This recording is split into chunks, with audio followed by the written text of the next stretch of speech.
एक स्त्री, जितने पूरे विश्व में लोग कथा श्रवण कर रहे हैं, देश विदेश में बैठकर भक्त इस पवित्र प्रांगण में बैठकर कथा श्रवण कर रहे हैं, वो अपने भीतर एक उतारिएगा। पुरुष और स्त्री में एक अंतर है।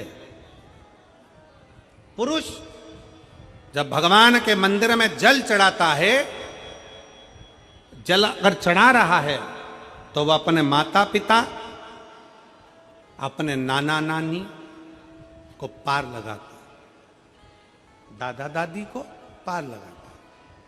पर शंकर के मंदिर में अगर कोई स्त्री, कोई नारी, कोई लड़की, कोई कन्या, कोई बेटी, कोई मां, कोई वृद्ध भी अगर शंकर के मंदिर में एक लोटा जल चढ़ा रही है तो वो अपना मायका और अपना ससुराल दोनों की 71 पीढ़ी को पार उतार देती है। और कितना सुंदर कहा माता पार्वती जी ने भगवान शंकर से अमरनाथ की गुफा में प्रश्न करते हुए कहा कि पुरुष भगवान की सेवा में लगे, भजन में लगे, मंत्र उच्चारण में लगे तो उसका फल पुरुष को प्राप्त होता है, पर अगर स्त्री, नारी अगर भगवान शंकर की आराधना में लगती है, शिव की भक्ति में लगती है, तो हे भोलेनाथ उसका फल किस किस को मिलता है। शिव महापुराण की कथा कहती है, भगवान शंकर का चरित्र कहता है, पुरुष का करा गया पुण्य पुरुष को प्राप्त होता है, पर केवल भारत की भूमि पर एक नारी, एक ऐसी होती है, स्त्री ऐसी होती है जिसने अगर सोमवार का व्रत कर लिया, मंगलवार का व्रत कर लिया, तीज का व्रत कर लिया, चतुर्थी का व्रत कर लिया, छठ का व्रत कर लिया, पंचमी का व्रत कर लिया, नवरात्रे के व्रत कर लिए, कोई सा व्रत, कोई सी पूजन अगर भारत की भूमि हो, चाहे देश विदेश की नारी हो, अगर कोई स्त्री व्रत करती है तो उसका फल केवल स्त्री अकेली को नहीं मिलता, उसका फल उसके बेटे को, उसकी बेटी को, उसके पति को, उसके ससुर को, उसकी सास को और उसके मायके को, सबको प्राप्त होता है। ये नारी के द्वारा किया गया पुण्य का फल उसके पूरे परिवार को मिलता है, पूरे परिवार। शायद आप लोगों को मालूम है कि नहीं मालूम, हमें ध्यान में नहीं है, करवा चौथ का व्रत किसके लिए होता है? जम के बोलो जरा, इधर होता है कि नहीं होता छत्तीसगढ़ में? अरे जम के तो बोलो, होता है। किसके लिए करते हो? पति की लंबी उम्र के लिए, ठीक है। और ये पूरी दुनिया जानती है कि करवा चौथ का व्रत पति की लंबी उम्र के लिए होता है। पर कभी मौका मिल जाए तो एक बार गणेश पुराण को पढ़िएगा, और गणेश पुराण में और देवी भागवत में दोनों में स्पष्ट वर्णन आता है कि अगर स्त्री चतुर्थी का व्रत करती है, चाहे वो करवा चौथ हो, चाहे बड़ी चतुर्थी हो, छोटी चतुर्थी हो, किसी भी चतुर्थी का व्रत अगर स्त्री करती है तो उसके पति का तो उम्र बढ़ता ही है, साथ में उसके पुत्र का वैभव भी बढ़ता है, उसके पुत्र का वैभव भी बढ़ता है, उसकी संतान का सुख भी बढ़ता है। तो कोई ये विचार ना करे कि करवा चौथ का व्रत केवल पति के लिए होता है। शिव महापुराण की कथा कहती है कि करवा चौथ का व्रत अगर स्त्री करती है तो पति की तो उम्र बढ़ती है, साथ में उसके बच्चों का वैभव भी बढ़ता है। कोई व्रत अगर स्त्री करती है, नवरात्रे का व्रत कर रही है, नवरात्रे में उपास रख रही है, उसका फल सबको मिलता है, उसके पूरे घर को प्राप्त हो, पूर्ण घर।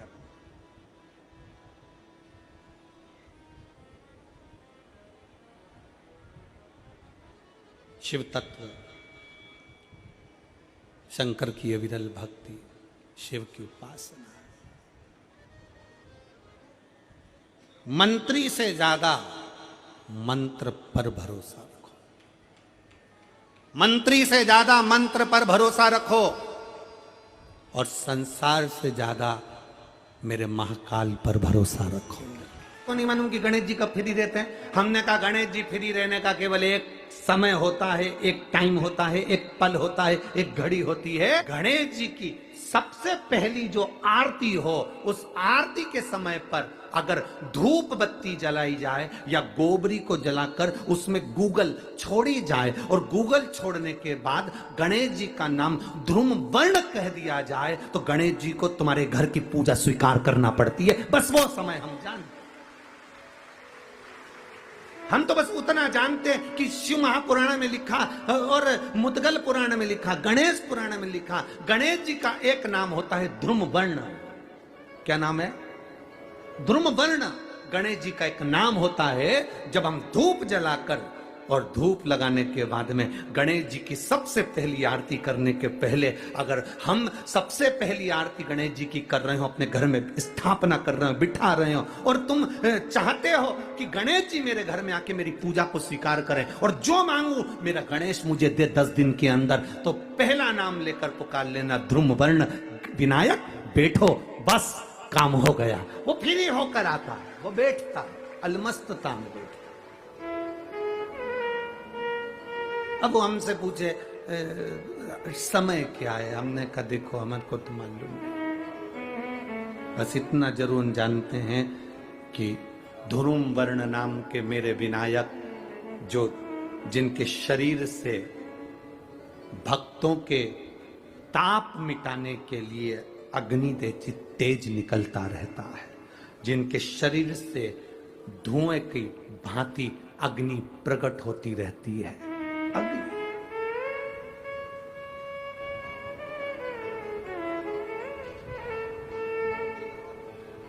हम तो उनको पहचानते हैं जो दुनिया के ताप मिटाने के लिए प्रगटा। उनके शरीर से अग्नि धुआं तेज पुंज प्रकट हुआ। वो ध्रुम वर्ण विनायक साधारण, उसका केवल नाम उच्चारण कर कर भी अगर विराजित किया जाए, वो आया स्वीकार करेगा।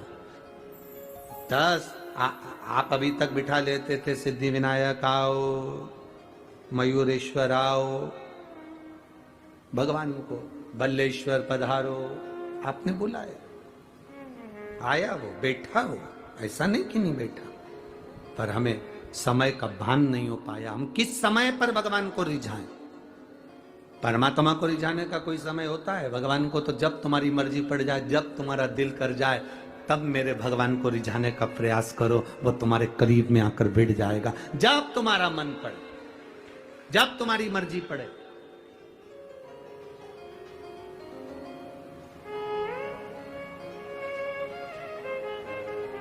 चतुर्थी का जो व्रत करने वाली होती हैं, जो चतुर्थी का पूजन करने वाली होती हैं, उनके भीतर का एक भाव होता है कि जैसे ही शाम का समय आए चंद्रदेव का पूजन करें। चंद्र जब प्रकट हो जाए, कलश भर लिया, उसके नीचे आखा दाना रख दिया, चावल गेहूं जो भी आप रखते हो पूजन के लिए, ऊपर पात्र आदि रख दिया, जलाशय, फिर अपन ने घी का दिया लगाकर पूजन भी कर ली। तो जो चतुर्थी का पूजन करने वाली होती हैं, जो चतुर्थी का नियम व्रत धारण करने वाली होती हैं, बड़ी बड़ी चतुर्थियां करती हैं या उसका नियम धारण करती हैं, तो चतुर्थी का जो पूजन करती है वो किस चीज के लिए होता है? केवल संतान, पुत्र, परिवार, हमारा कुटुंब, हम जिस कुल में हैं, हमारा कुल वैभव की ओर बढ़े, संपदा की ओर बढ़े और उसकी आयु बढ़े, उसकी आयु बढ़े, वैभव बढ़े। बहुत ध्यान दीजिएगा महाराज, चतुर्थी की पूजन में जो आप आखा दाना रखते हो, गेहूं वगैरह कुछ भी जो भी रखते हो, उसकी बड़ी महत्वता होती है महाराज। यहां तक कहा गया है, चतुर्थी की कथा तो आप लोग पढ़ते होंगे, जो लोग पढ़ते हैं उनको मालूम होगा। चतुर्थी की कथा में लिखा है, चौथ माता के व्रत में वर्णन किया गया है कि वो आखा दाना जो रखा जाता है, मान लो कोई जरूरी काम होता है तभी आखा दाना को रखा जाता है, संभाल के रखते हैं कि हम इस काम के लिए जा रहे हैं और हमारा ये कार्य सफल होना चाहिए। तो जिसने चतुर्थी का व्रत करा है, जिसने चंद्रदेव का पूजन करा, चतुर्थी का व्रत करा, वो गणेश जी से विनती करके वहां से 2-4 आखा दाना उठा ले, और जो व्यक्ति का काम अटक रहा है अपने ही घर का, पर दूसरे कुल को नहीं देना, अपने ही कुल के अंतर्गत जो काम अटक रहा है उसकी जेब में, उसके पल्लू में उस चीज को रख दिया जाए। तो चतुर्थी जो अगली आती है, जैसे आप महीने की करते हो तो महीने की, और आप जैसे करते हो कि 4 अलग बड़ी बड़ी चतुर्थी करते हो, तो उसके अनुसार आपका कार्य सिद्ध होता ही है। उस आखे दाने का इतना महत्व होता है क्योंकि चतुर्थी का व्रत करने वाली माता जब व्रत करती है तो स्वयं चतुर्थी की कथा में लिखा हुआ है कि पार्वती जी गणेश जी से चतुर्थी की कथा बचवाती। चतुर्थी की कथा बाची किसने थी? स्वयं गणेश जी महाराज ने। और सुनी किसने थी? माता पार्वती। बाचने वाले गणेश जी थे, सुनने वाली माता पार्वती थी। तो चतुर्थी की कथा जब होती है तो उसको स्वयं गणेश जी बाच रहे हैं। तो व्रत कौन सुन रही है? माता पार्वती। और आपने जो आखा दाना लिया वो गणेश जी के भाव से लिया, गणेश जी से निवेदन करके, विनय करके, प्रार्थना कर उसको प्राप्त किया।